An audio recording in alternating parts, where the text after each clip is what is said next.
जय हिंद मित्रों, जैसा कि हम लोग यूपीएससी के सेकंड पेपर को इस समय कर रहे हैं। सेकंड पेपर में भी हम लोग जो है प्रेमचंद की सर्वश्रेष्ठ कहानियां, जो कि संपादक मंजूषा राय अमृत राय द्वारा जो है, तो उस कहानी की कड़ी में हम अगला जो श्रृंखला आज लेकर चल रहे हैं, वो कहानी है बूढ़ी काकी। इसके पहले हमने प्रीवियस की 2 कहानियों को सुन लिया है। उन कहानी में आपने रानी सारंधा की कहानी सुना और बड़े घर की बेटी, है ना? 2 कहानी आपने सुना और होपफुली आपने उस कहानी को अच्छे से समझा होगा। आज इस कड़ी में हम बड़े घर की बेटी कहानी आपके समक्ष प्रस्तुत करने जा रहे हैं। एंड निरंतर आप 16 कहानियां हैं, पहले कहानियों का आनंद लीजिए और फिर अंततः आपको एक श्रृंखलाबद्ध रूप में आपको ये आइडिया लग पाएगा कि प्रेमचंद की कहानी की जो यात्रा रही है, कहानी के पड़ाव में उनका प्रारंभिक समय था लेखन का, और अंततः आप अंत तक जब लेखन का देखेंगे तो उनमें समय के अनुरूप क्या-क्या बदलाव आते हैं, ये सारी चीजों को आप कहानियों में देखने को आपको मिलेगा। तो जैसे कि कहानी बड़े घर की बेटी, कहानी में आप देख रहे हैं कि बड़े घर की बेटी कहानी में कहानी में कुछ पात्र हैं। जैसे कहानी में आप देख रहे हैं बूढ़ी काकी का भतीजा बुद्धिराम होता है, स्वभाव का सज्जन है ना? उनकी अर्धांगिनी होती श्रीमती रूपा। पात्र आप देखेंगे, पात्र बहुत सीमित हैं। कथानक आपको देखना है कि कथानक कितना गुथा हुआ है, कितना सशक्त है, कहानी क्या संदेश जो देना चाहता है वो आप तक पहुंच रहा है या नहीं। तो ये कहानी, क्योंकि बूढ़ी काकी आपने देखा कहानी का नाम ही है, तो यानी बूढ़ी काकी केंद्र में है और बूढ़ी काकी का भतीजा बुद्धिराम है, स्वभाव का सज्जन भी है। और साथ ही साथ आप देखेंगे कि बहुत ही प्रारंभिक जो इसकी कड़ी होती है कहानी में, स्वभाव में जो बुद्धिराम होता है और समय अनुरूप परिस्थितियां उनको किन रूपों में तब्दील कर देती है कि वो स्वभाव से एक हठी प्रवृत्ति दिखती है। कहीं-कहीं आपको एक बार लगेगा भी कि जातियां नहीं करनी चाहिए अब वृद्धों के साथ, तो वो भी आपको दिखता है। तो कहीं न कहीं आपको वो स्वार्थ प्रवृत्ति इस कहानी में देखने को अंततः मिलेगी। उनकी अर्धांगिनी होती है श्रीमती रूपा, स्वभाव से तीव्र है। उनकी बेटी लाडली है, लाडली की अहम भूमिका होती है पूरी कहानी में। और ये मौका कुछ होता है कि लड़के का तिलक होता है और रस्म कुछ इस प्रकार प्रारंभ होता है। लड़के का तिलक होता है और तिलक के समय आप देखते हैं कि कैसे होता है। यानी इस कहानी की आपने देखी कि शुरुआत में जब कहानी आप पढ़ रहे हो, तो कहानी की शुरुआत में ही एक लाइन है जो अपने आप में कहानी की, आप कह सकते हैं कि सब कुछ बयां कर दे रही है। ये कहानी का यानी बुढ़ापा जो है बहुधा बचपन का पुनरागमन हुआ करता है। तो जैसे कहते हैं ना कि बचपन बूढ़े जैसा होता है, तो कहानी की शुरुआत ही आप देखिए कि बुढ़ापा बहुधा बचपन का पुनरागमन हुआ करता है। कुछ कहानी में बूढ़ी काकी की भी स्थिति ऐसी है। यानी बूढ़ी काकी के बारे में ये कहा जा रहा है कि जब कहानी शुरुआत होती है तो बूढ़ी काकी के बारे में अगर ऐसा कहा जा रहा है कि बुढ़ापा उनका बचपन, जैसे बचपन का पुनरागमन होता है, तो ऐसा क्यों होता है? ऐसा इसलिए होता है कि आप पूरी कहानी देखिए कि बुढ़ापा बहुधा बचपन का पुनरागमन हुआ करता है। बूढ़ी काकी में जीवास्वाद के सिवा और कोई चेष्टा शेष ना थी और ना अपने कष्टों की ओर आकर्षित करने का, रोने का अतिरिक्त कोई दूसरा सहारा था। मतलब जैसे बच्चे होते नहीं कि अपनी ओर आकर्षित करना, अपने ओर ध्यान केंद्रित करवाना, तो बच्चे रो दिए, हठीपन आ गया, तो स्वाभाविक सी बात है आप उनकी तरफ देख लेंगे कि क्या प्रॉब्लम है। सेम थिंग यहाँ भी है कि बूढ़ी काकी में जीवा स्वाद के सिवा और कोई चेष्टा शेष न थी और न अपने कष्टों की ओर आकर्षित करने का, रोने का अतिरिक्त कोई दूसरा सहारा ही। समस्त इंद्रियां, नेत्र हो, हाथ हो, पैर हो, जवाब, ये सभी जवाब दे चुके थे। पृथ्वी पर पड़ी रहती और घर वाले कोई बात उनकी इच्छा के प्रतिकूल करते, भोजन का समय टल जाता या उनका परिमाण पूर्ण ना होता, अथवा बाजार से कोई वस्तु आती और ना मिलती तो वो रोने लगती। उनका रोना सिसकना साधारण रोने जैसा नहीं था, वे गले फाड़ फाड़ कर रोती थी। मतलब आप समझ सकते कि जैसे बच्चों की प्रवृत्ति, क्योंकि पंक्ति का पहला ही बोलता है कि बुढ़ापा बहुधा बचपन का पुनरागमन हुआ। तो बूढ़ी काकी की भी स्थिति एक बचपन की तुल्य दिखाएगी कि एक बचपना अवस्था जो होता है, बूढ़ी काकी बिल्कुल वैसा ही रिएक्ट करती हैं।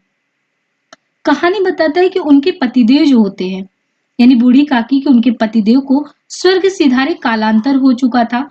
बेटे तरुण हो होकर चल बसे थे। अब एक भतीजे के सिवाय, यानी भतीजा बुद्धिराम, एक भतीजे के सिवाय और कोई ना था। उसी भतीजे के नाम उन्होंने अपनी सारी संपत्ति लिख दी थी।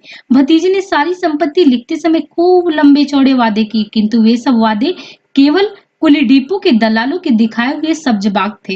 यद्यपि उस संपत्ति की वार्षिक आय 150 रुपए से 150-200 रुपए से कम ना थी, ऐसा बताया जा रहा है। तथापि बूढ़ी काकी को पेट भर भोजन भी कठिनाई से मिलता था। इसमें उनके भतीजे बंटित जो पंडित बुधिराम है, बुधिराम का अपराध था, यानी अथवा उनकी अर्धांगिनी श्रीमती रूपा का। इसका निर्णय करना सहज नहीं। बुद्धिराम स्वभाव के सज्जन थे, किंतु उसी समय तक जबकि उनके कोष पर कोई आँच न आए। रूपा स्वभाव से तीव्र थी सही, पर ईश्वर से डरती थी, अतः बूढ़ी काकी को उसकी तीव्रता उतनी ना खलती थी जितनी बुद्धिराम की भलमन साहत। बुद्धिराम को कभी कभी अपने अत्याचार का खेद भी होता था। विचारते कि इसी संपत्ति के कारण मैं इस समय भलमानुस बन बैठा हूँ। यदि मौखिक आश्वासन और सूखी सहानुभूति से स्थिति में सुधार तो हो सकता, तो उन्हें कदाचित कोई आपत्ति ना होती। परंतु विशेष व्यय का भय उनकी सुचेष्टा को दबाए रखता था। यहाँ तक कि यदि द्वार पर कोई भला आदमी बैठा होता और बूढ़ी काकी उस समय अपना राग अलापने लगती, तो वह आग हो जाते। घर में आकर उन्हें जोर से डांटते। लड़कों को बूढ़ों से स्वाभाविक विद्वेष होता ही है, पर जब माता पिता का ये रंग देखते तो वे बूढ़ी काकी को और सताया करते। कोई चुटकी कर कर भाग जाता, कोई उन पर पानी की कुली कर देता। खाकी चीख मार कर रोती, परंतु यह बात प्रसिद्ध थी कि वह केवल खाने के लिए रोती हैं। अतः उनके संताप और आर्तनाद पर कोई ध्यान नहीं देता था। हाँ, काकी क्रोधातुर होकर बच्चों को गालियां देने लगती थी, तो रूपा घटनास्थल पर आ पहुंचती। इस भय से काकी अपनी जीह कृपाण को कदाचित ही प्रयोग करती थी। यद्यपि उपद्रव शांति का यह उपाय रोने से कहीं अधिक उपयुक्त था। संपूर्ण परिवार में यदि काकी से किसी को अनुराग था, तो बुद्धिराम की, यानी उनके भतीजे की जो लड़की थी, तो बुद्धिराम की छोटी लड़की लाडली थी। लाडली अपने दोनों भाइयों के भय से अपने हिस्से की मिठाई चबैना बूढ़ी काकी के पास बैठकर खाया करती थी। यही उसका रक्षागार था। और यद्यपि काकी की शरण उनकी लोलुपता के कारण बहुत महंगी पड़ती थी, तथापि भाइयों के अन्याय से कहीं सुलभ थी। इसी स्वार्थानुकूलता ने उन दोनों में सहानुभूति का आरोपण कर दिया था। रात का समय था। बुद्धिराम के द्वार पर शहनाई बज रही थी और गांव के बच्चों का झुंड विस्मयपूर्ण नेत्रों से गाने का रसा स्वादन कर रहा था। चारपाइयों पर मेहमान विश्राम करते हुए नाइयों से मुक्कियां लगवा रहे थे। समीप ही खड़ा हुआ भाट बिरदावली सुना रहा था और कुछ भावुक मेहमानों की वाह-वाह पर ऐसा खुश हो रहे थे मानो इस वाह-वाह का यथार्थ में वही अधिकारी हैं। दो एक अंग्रेजी पढ़े हुए नवयुवक ने इन व्यवहारों से उदासीन थे। वे इस गंवार मंडली में बोलना अथवा सम्मिलित होना अपनी प्रतिष्ठा के प्रतिकूल समझते थे। आज बुद्धिराम के बड़े लड़के मुखराम का तिलक आया है। यह उसी का उत्सव है। घर के भीतर स्त्रियां गा रही थी और रूपा मेहमानों के लिए भोजन के प्रबंध में व्यस्त थी। यानी बता रहे कि आज उनके यहाँ की स्थिति क्या है। आज स्थिति मतलब शहनाइयां बज रही हैं, उत्सव का मौका है, तिलक का मौका है। और क्योंकि बुद्धिराम के बड़े लड़के मुखराम का तिलक आया, तो ये उसी का उत्सव है। घर के भीतर स्त्रियां गा रही, मेहमानों के लिए भोजन के प्रबंध में व्यस्त हैं। भट्टियों पर कड़ाहा चढ़ रहे थे। एक में पूड़ियां कचौड़ियां निकल रही थी, तो दूसरे में अन्य पकवान बनते थे। एक बड़े हंडी में मसालेदार तरकारी पक रही थी। घी और मसाले की क्षुधा पूर्वक सुगंधी चारों ओर फैली हुई थी। बूढ़ी काकी अपनी कोठरी में क्या कर रही थी? शोक में विचार की शांति में वो डूबी थी। यानी बूढ़ी काकी को लग रहा था ऐसी स्थिति में कि कहीं ना कहीं हमको क्या है चीजें, मतलब वो इंतजार कर रही थी बूढ़ी काकी को कि मतलब बाहर एक ऐसी स्थिति है ना, और सारे लोग देखिए उसमें एकदम मगन है, लेकिन बूढ़ी काकी को वहां पे कोई पूछने वाला नहीं है। ऐसी स्थिति में बूढ़ी काकी क्या कर रही है? अपने रूम में अकेले शांत मुद्रा में वो बैठी हैं कि आखिर उनको क्या है कि कोई उनको पूछने वाला नहीं है। और ऐसे में क्योंकि तिलक है और इस तरीके से आहा, वो कहती है कि आहा कैसी सुगंधी है, अब मुझे कौन पूछता है। जब रोटियां ही के लाले पड़े तब ऐसे भाग्य कहाँ की परवेट पूड़ियां मिले। यह विचार कर उन्हें रोना आया। कलेजे में हुक सी उठने लगी, परंतु रूपा के भय से उन्होंने फिर मौन धारण कर लिया। पूर्णिका की देह तक इन्हीं दुखदायक पीड़ों में डूबा रही। घी और मसालों की सुगंधी रह रहकर मन को आपे से बाहर किए जाती थी। मुंह में पानी भर भर आता था। पूड़ियों का स्वाद स्मरण कर हृदय में गुदगुदी होने लगती थी। किसी पुकारू आज लाडली बेटी भी नहीं आई। दोनों छोकरे मदद किया करते हैं, आज उनका भी कहीं पता नहीं, कुछ मालूम तो होता है कि क्या बन रहा है। ऐसे में बूढ़ी काकी की कल्पना में पूड़ियों की तस्वीर नाचने लगी, है ना। तो वो नाचने लगती। खूब लाल लाल पूड़ी पूड़ी मतलब कि खूब लाल लाल फूली-फूली मतलब नरम-नरम होंगी, ऐसा वो कल्पना करें जैसे बच्चे होते कल्पना करते। रूपा ने भली-भांति भोजन किया होगा, कचौड़ियों में अजवाइन और इलायची की महक आ रही होगी। एक पूड़ी मिलती तो जरा हाथ में लेकर देखती, क्यों ना चलकर कड़ाहा के सामने ही बैठूं। पूड़ियाँ छन-छन कर तैयार होंगी, कड़ाहा से गरम-गरम निकलकर थाल में रखी जाती होंगी। फूल हम घर भी मतलब वो कहती कि फूल हम घर में भी सूंघ सकते, परंतु वाटिका में कुछ और बात होती है। मतलब वो ये कल्पना करी कि चलो उधर कढ़ाहा सामने बैठ रहा है, ऐसे पूड़ियाँ वगैरह निकल रही हैं, है ना? यहाँ पे बैठ के तो क्या आनंद, मतलब कि वहां पे चलेंगे और देखेंगे क्या चीजें बन रही है, उसके अकॉर्डिंग हम भी स्वाद लेने की एक मतलब होती नहीं कि चेष्टा करेंगे। ऐसा वो सोचती हैं कि यहाँ से बैठने का कोई मतलब नहीं है। ऐसे में एक बार वो हिम्मत जुटाती हैं कि चलो ठीक है, बाहर देखते हैं कि क्या चीजें हो रही हैं। और बड़ी कठिनाई से वो चौखट से उतरी और आई। यहाँ आने पर उन्हें उतना ही धैर्य हुआ जितने भूखे कुत्तों को। यानी ये बूढ़ी काकी क्या है कि भूखे जैसे कुत्ते के समान कह रहे हैं कि वो बहुत धैर्य बांध के उन चीजों को देख रही हैं। और ऐसे में रूपा उस समय कार्यभार से उगनी हो रही थी, यानी उनके जो भतीजे की पत्नी थी रूपा। और कभी इसी कोठे में जाती, कभी उस कोठे में, क्योंकि भाई फंक्शन था घर में। कभी कढ़ा के पास आती, कभी भंडार में किसी ने बाहर से आकर कहा महराज ठंडाई मांग रहे, ठंडाई देने लगी। इतने में फिर किसी ने आकर कहा भाट आया, उसे कुछ दे दो। भाट के लिए सीधा निकाल रही थी कि एक तीसरे आदमी ने कहा अभी भोजन तैयार होने में कितना विलंब है, जरा डोल मजीरा उतार दो। बेचारी अकेली स्त्री दौड़ते दौड़ते व्याकुल हो रही थी, झुझलाती थी, कुड़ती थी, परंतु क्रोध प्रकट करने का अवसर न पाती। वह होता कहीं पड़ोसनी ने इन्हें कहने के लिए कि इतने में उबल पड़ी। प्यास से स्वयं कण सूख रहा था, गर्मी के मारे भूखी जाती, परंतु इतना अवकाश भी नहीं था कि जरा पानी पी ले अथवा पंखा लेकर झेले। वह भी खटका था कि जरा आंख हटी और चीजों को लूट मची। इस अवस्था में उसने बूढ़ी काकी को कड़ाह के पास बैठी देखा तो जल गई वो। क्रोध न रुक सका उसका। इसका भी ध्यान न रहा कि पड़ोसी ने बैठी, मतलब जैसे वो देखी कि कढ़ा के पास बूढ़ी काकी बैठी तो उसको ये गुस्सा है कि फंक्शन जबकि खुद के घर पे है तो ये कैसे यहाँ बैठ सकती है। मतलब पूरे काम खत्म हो जाए इसके बाद इनको ये चीजें देखनी चाहिए, तो समय से पूर्व आके बैठ गई। उसको आ जाता है गुस्सा, यानी जो उनकी अर्धांगिनी रूपा होती है उनको देख के आ जाता है गुस्सा। और वो भी नहीं देखती कि पड़ोसी वहां पे बैठे हैं, कि मतलब पड़ोसी वगैरह बैठे हैं, मन में क्या सोचेंगे, पुरुषों लोग में भी सुनेंगे तो क्या कहेंगे। जिस प्रकार मेढक कछुए पर झपटता है, उसी प्रकार वह बूढ़ी काकी पर झपटी और उन्हें दोनों हाथों से झटक कर बोली, ऐसे पेट में आग लगे, पेट है या भाड़। कोठरी में बैठते हुए क्या दम घुटता था, अभी मेहमानों ने नहीं खाया, भगवान को भोग नहीं लगा, तब तक धैर्य ना हो सका, आकर छाती पर सवार हो गई। जल जाए ऐसी जीभ, दिन भर खाती ना होती तो ना जाने किसकी हाड़ी में मुंह डालती। गांव देखेगा तो क्या कहेगा कि बुढ़िया को भरपेट खाना नहीं मिलता। इस तरह मुंह बाए फिरती है। डायन ना मरे, ना माचा छोड़े, नाम बेचने पर लगी है, नाक कटवा कर दम लेगी। इतना ठूसती है, न जाने कहाँ भस्म हो जाता है। भला चाहती हो तो जाकर कोठरी में बैठो, जब घर के लोग खाने खा लेंगे तब मैं तुम्हें मतलब पूछ लूंगी। तुम कोई देवी नहीं हो कि चाहे किसी के मुंह में पानी ना जाए परंतु तुम्हारी पूजा पहले ही हो जाए। ऐसा वो जली कटी जो है बूढ़ी दादी को, बूढ़ी काकी को पूरा सुना देती है। बूढ़ी काकी ने सिर उठाया पर रोई नहीं वो। चुपचाप रेंगती हुई अपनी कोठरी में चली गई। आवाज ऐसी कठोर थी कि हृदय और मस्तिष्क की संपूर्ण शक्तियां, संपूर्ण विचार और संपूर्ण भार उसी ओर आकर्षित हो गए थे। नदी में जब कागार का कोई वृहद खंड कटकर गिरता है तो आसपास का जल समूह चारों ओर उसी स्थान को पूरा करने के लिए दौड़ता है।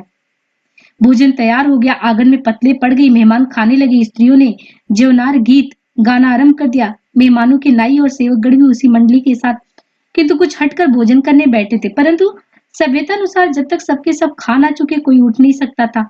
दो एक मेहमान जो कुछ पढ़े लिखे थे सेवकों के दीर्घाहार पर झुझला रहे थे। वे इस बंधन को व्यर्थ और बेसिर पैर की बातें समझते थे। बूढ़ी काकी अपनी कोठरी में जाकर पश्चाताप कर रही थी कि मैं कहां से कहां गई। उन्हें रूपा पर क्रोध नहीं था, अपनी जल्दबाजी पर दुख था। सच ही तो है, जब तक मेहमान लोग भोजन कर ना चुकेंगे घर वाले कैसे खाएंगे। मुझसे इतनी देर भी ना रहा गया, सबके सामने पानी उतर गया। अब जब तक कोई बुलाने नहीं आएगा तब तक नहीं जाऊंगी। ऐसा क्या कहती है कि बूढ़ी काकी, अब कोई नहीं आएगा तो मैं नहीं बुलाने जाऊंगी।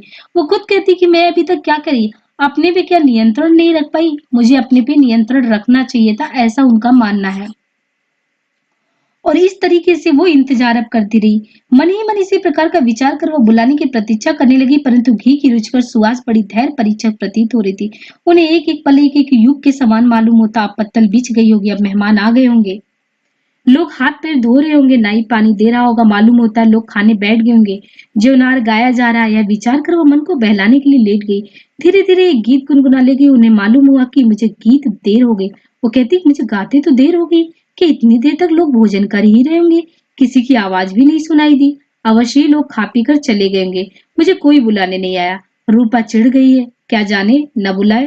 सोचती हो कि आप ही आवेंगी, वह कोई मेहमान तो नहीं जो उन्हें बुलाऊं। बूढ़ी काकी चलने के लिए तैयार हुई। ये विश्वास कि 1 मिनट में पूड़ियां और मसालेदार तरकारियां सामने आएंगी उनकी स्वादेंद्रियों को गुदगुदाने लगा। उन्होंने मन मन में तरह तरह के मंसूबे पाते। पहले तरकारी से पुड़िया खाऊंगी, फिर दही और शक्कर से कचौरियां रायते के साथ मजेदार मालूम होंगी। चाहे कोई बुरा माने चाहे भला, मैं तो मांग मांग कर खाऊंगी। यही ना लोग कहेंगे कि इन्हें विचार नहीं। कहा करें, इतने दिन के बाद पूड़ियां मिल रही है तो मुंह जूठा करके थोड़े ही उठ जाऊंगी। वह उकड़ू बैठकर हाथों के बल यानी बता रहे हैं कि वह उकड़ू बैठकर हाथों के बल सरकती हुई आंगन में आई, परंतु हाय दुर्भाग्य, अभिलाषा ने अपने पुराने स्वभाव के अनुसार समय की मिथ्या कल्पना की थी। मेहमान मंडली अभी बैठी हुई थी, कोई खाकर उंगलियां चाटता था, कोई तिरछे नेत्रों से देखता था कि और लोग भी खा रहे हैं या नहीं।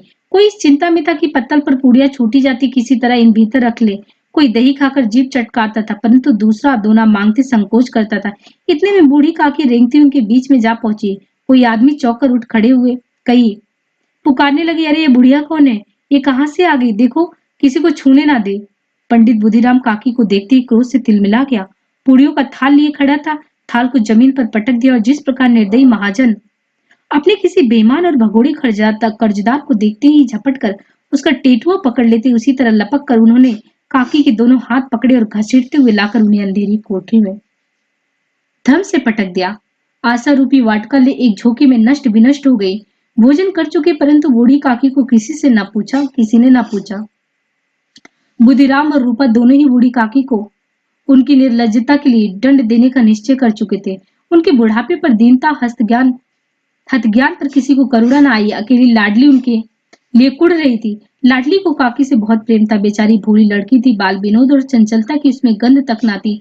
दोनों बार जब उसके माता पिता ने काकी को निर्दयता से घटी था, तो लाडली का हृदय ऐठ कर रह गया। वह जुझला रही थी, ये लोग काकी को क्यों बहुत सी पुड़िया नहीं देते, क्या मेहमान सबके सब खा जाएंगे, और यदि काकी ने मेहमानों के पहले खा लिए तो क्या बिगड़ जाएगा। वह काकी के पास जाकर उन्हें धैर्य देना चाहती थी, परंतु माता के भय से ना जाती थी। उसने अपने हिस्से की पूड़ियां बिल्कुल ना खाई थी, अपनी गुड़ियों की पिटारी में बंद कर रखी थी। उन्होंने पूड़ियों के काकी के पास ले जाना चाहती थी। उसका हृदय अधीर हो रहा था। बूढ़ी काकी मेरी बात सुनते ही उठ पड़ेगी, पूड़ियां देखकर कैसी प्रसन्न होगी, मुझे खूब प्यार करेगी। रात को 11 बजे का समय था। रूपा आंगन में पड़ी सो रही थी। लाडली की आंखों में नींद नहीं आ रही थी। आकी यह लड़की काकी जो थी, तो काकी को पूड़ियां खिलाने की खुशी उसे सोने ही नहीं दे रही थी। उसने गुड़िया की पिटारी सामने रखी। जब विश्वास हो गया कि अम्मा सो गई है, तो धीरे से वो निकली और विचारने लगी कि कैसे चलूं वहां तक। चारों ओर अंधेरा था, केवल चूल्हों में आग चमक रही थी। चूल्हों के पास एक कुत्ता लेटा हुआ था। लाडली की दृष्टि उसके सामने वाले नीम की ओर गई। उसे मालूम हुआ कुछ पर हनुमान जी बैठे हुए हैं। उनकी पूंछ, उनकी गदा सब स्पष्ट दिखलाई दे रही थी। मारे भय के मारे उसने आंख बंद कर ली। इतने में कुत्ता उठा। जब कुत्ता उठा बैठा, लाडली को ढाढ़स हुआ। कई सोए हुए मनुष्य के बदले एक भागता हुआ कुत्ता उसके लिए अधिक धैर्यवान का कारण बना। उसने पिटारी उठाई और बूढ़ी काकी को कोठरी में चल पड़ी। बूढ़ी काकी को केवल इतना स्मरण था कि किसी ने मेरे हाथ पकड़कर घसीटे। फिर ऐसा मालूम हुआ कि जैसे कोई पहाड़ पर उड़ाए लिए जाता। उनके पैर बार बार पत्थरों से टकराए। तब किसी ने उन्हें पहाड़ पर से पटका, वे मूर्छित हो गई। जब वे सचेत हुई, किसी को जरा भी आहट न मिलती। समझी कि सब लोग खा पी कर सो गए और उनके साथ मेरी तकदीर भी सो गई। रात कैसे कटेगी राम, क्या खाऊं, पेट में अग्नि धधक रही है। हाँ, किसी ने मेरी सुधि तक नहीं ली। क्या मेरा पेट काटने से धन जुड़ जाएगा। इन लोगों की इतनी भी दया नहीं आती कि न जाने बुढ़िया कब मर जाए, उसका जी क्यों दुखाए। मैं पेट की रोटियां ही खाती और कुछ नहीं। हाय, मैं अंधी अपाहिज ठहरी, ना कुछ सुनूं ना बूझूं। यदि आगर में चली गई तो क्या बुद्धिराम से इतना कहते ना बनता था कि काकी अभी लोग खा रहे, फिर आना। मुझे घसीटा पटका। उन्हें पूड़ियों के लिए रूपा ने सबके सामने गालियां तक दी। उन्हें पूड़ियों के लिए इतनी दुर्गति करने पर भी उनका पत्थर का कलेजा ना पसीजा। सबको खिलाए, मेरी बात तक ना पूछी।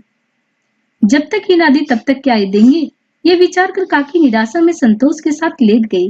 ग्लानि से गला भर भर आता था, परंतु मेहमानों के भय से रोती ना थी। सहसा उनके कानों में आवाज आई, काकी उठो, मैं पूड़िया लाई हूँ। काकी ने लाडली को बोली पहचानी। चटपट उठकर बैठ गई, दोनों हाथों से लाडली को टटोला और उसे गोद में बैठा लिया। लाडली ने पुड़िया निकाल कर दी। काकी ने पूछा, क्या तुम्हारी अम्मा ने दी है? लाडली ने कहा, नहीं, यह मेरे हिस्से की है। काकी पूड़ियों पर टूट पड़ी। 5 मिनट में पिटारी खाली हो गई। लाडली ने पूछा, काकी पेट भर गया?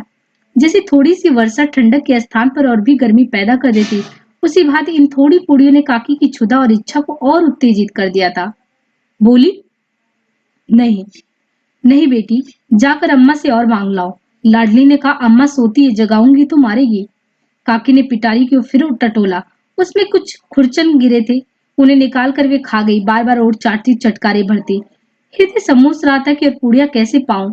संतोष सेतु जब टूट जाता है तब इच्छा का बहाव अपरिमित हो जाता है। मतवालों को मत का स्मरण करने उन्हें मदान्ध बनाता है। काकी का अधीर मन इच्छा के प्रवाह में बह गया। उचित और अनुचित का विचार जाता रहा। वे कुछ देर तक उस इच्छा को रोकती रही। सहसा लाडली से बोली, मेरा हाथ पकड़कर वहां ले चलो जहां मेहमानों ने बैठकर भोजन किया है। लाडली उनका अभिप्राय समझ नहीं पाई। उसने काकी का हाथ पकड़ा और ले जाकर जूठे पत्तों के पास बैठा दिया। दीन क्षुधातर हत ज्ञान बुढ़िया पतलों से पूड़िया के टुकड़े चुन चुनकर भक्षण करने लगी। वो दही कितना स्वादिष्ट है, कचौड़ियां कितनी सलोनी है, खस्ता कितने सुकोमल है। काकी बुद्धिहीन होते हुए भी इतना जानती थी कि मैं वह काम कर रही हूँ जो मुझे कदापि नहीं करना चाहिए। मैं दूसरों की जूठी पत्तल चाट रही हूँ, परंतु बुढ़ापा तृष्ण रोग का अंतिम समय है।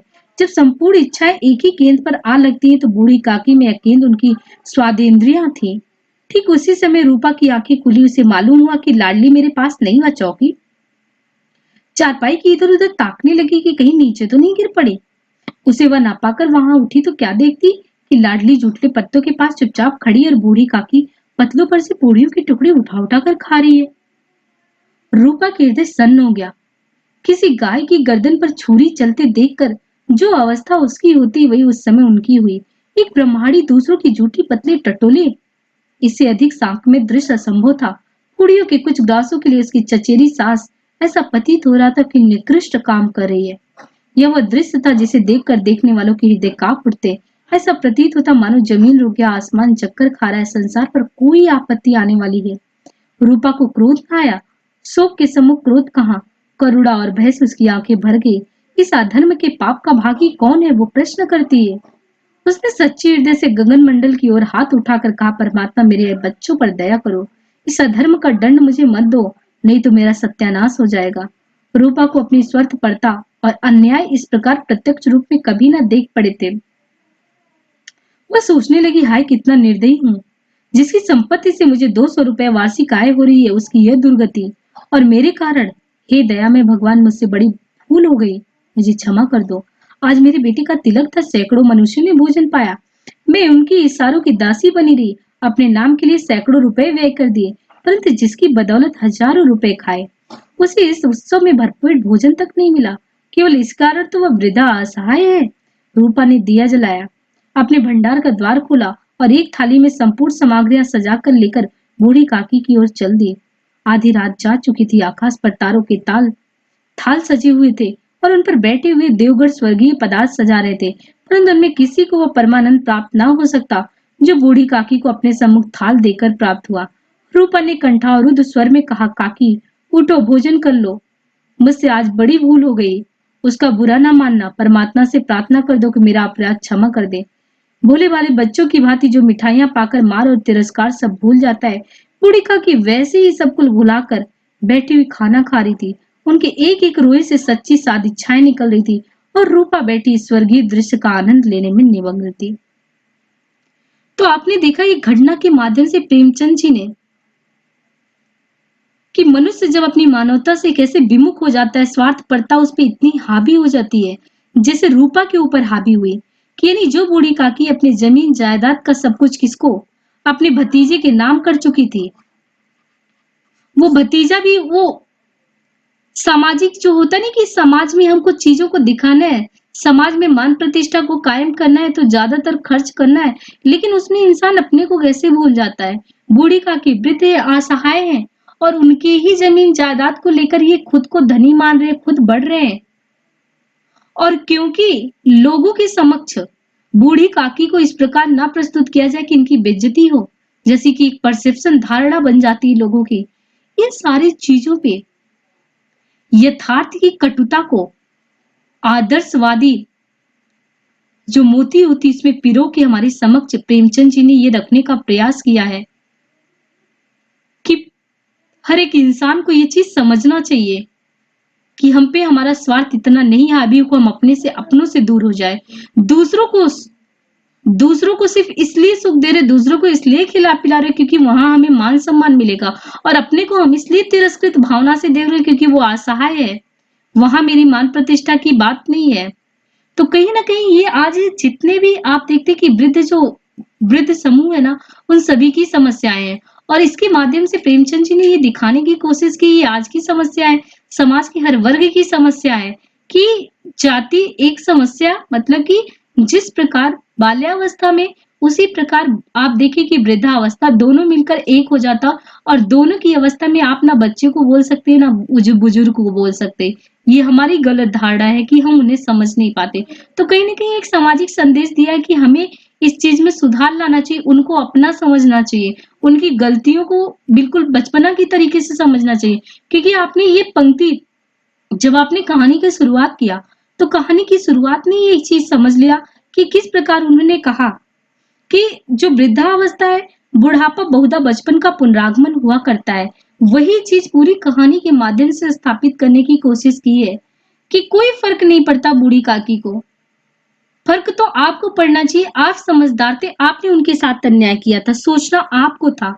तो कहीं नहीं कि ये कहानी ना आपको अंदर से द्रवीभूत कर देती है, आपकी अपनी गलतियों पे जिस पे पर्दा पड़ा था, आपके नेत्रों का जो पहुंच वहां तक सुनिश्चित नहीं हो रहा था, इस कहानी के माध्यम से जो कलेवर था, यानी सहानुभूति का कलेवर, यथार्थता की कटुता का जो हम कलेवर या यथार्थता को नजरअंदाज कर देते, उन पे सही का जो अध्यारोपण है उसको करके हमारे समझ प्रेमचंद जी ने रखा है।